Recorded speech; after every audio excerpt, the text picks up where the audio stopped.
Good evening friends, Mahavir study world में आपका स्वागत है। आज शाम की पाली में हुए कक्षा 12 के समाजशास्त्र के पेपर जिसका कोड है 340 FO, उसके सॉल्यूशन बताऊंगा। तो स्टार्ट करते हैं। बहुविकल्पीय प्रश्नों के अंतर्गत पहला क्वेश्चन था आर्य समाज की स्थापना कब हुई। तो आंसर है 1875। हरित क्रांति का सर्वाधिक प्रभाव किस राज्य पर पड़ा। तो आंसर है पंजाब। संविधान के किस संशोधन में पहली बार पंचायती राज को संवैधानिक स्थिति प्रदान की गई। तो आंसर है 73वें संविधान संशोधन के द्वारा। क्वेश्चन नंबर 4 है जनसंख्या वृद्धि का सिद्धांत किसने दिया। तो आंसर है माल्थस।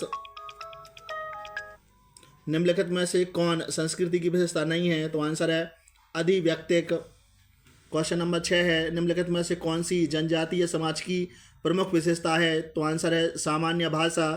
अगला प्रश्न है उदारीकरण के प्रतिकूल प्रभाव क्या हैं। तो आंसर हो जाएगा इनमें से सभी। किसने कहा कि जाति एक बंद वर्ग है। तो मजूम और मदन। चिपको आंदोलन के जनक। तो सुंदरलाल बहुगुणा। इस प्रकार से पहला वाला क्वेश्चन का आंसर सही हो जाएगा। विकल्प नंबर 10 इंडियन विलेज पुस्तक किसने लिखी। तो आंसर है HC दुबे। इस प्रकार से तीसरा वाला विकल्प सही हो जाएगा। अति लघुत्तरीय प्रश्नों के अंतर्गत पहला 11वां प्रश्न था समुदाय से आप क्या समझते हैं। दूसरा था ग्रामीण नगरीय शहर क्या है, परिवार के प्रकार बताना था।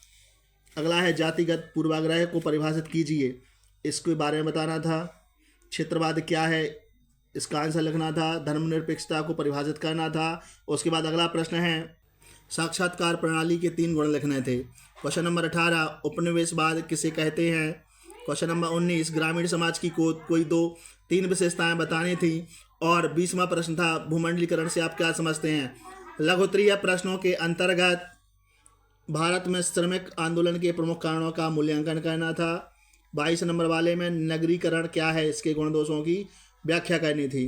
भारतीय संस्कृति की प्रमुख विशेषता विविधता में एकता, इस कथन की पुष्टि के लिए अपने विचार लिखने थे। क्वेश्चन नंबर 24 हरित क्रांति और इसके सामाजिक परिणाम पर चर्चा करनी थी। क्वेश्चन नंबर 25 जनसंपर्क माध्यम से आप क्या समझते हैं, इनके विभिन्न प्रकारों का चर्चा करनी थी।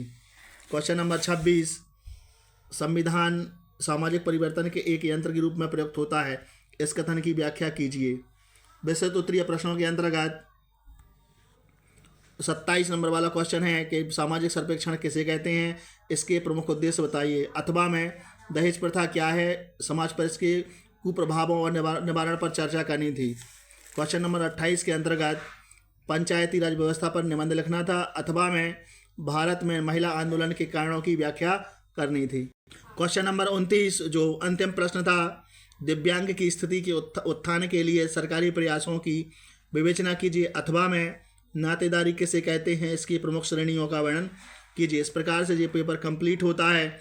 यदि वीडियो अच्छा लगे तो वीडियो को लाइक करें, चैनल को सब्सक्राइब करें और बेल आइकन दबाएं, जिससे आने वाली वीडियो की नोटिफिकेशन आपको सबसे पहले मिल सके। जय हिंद।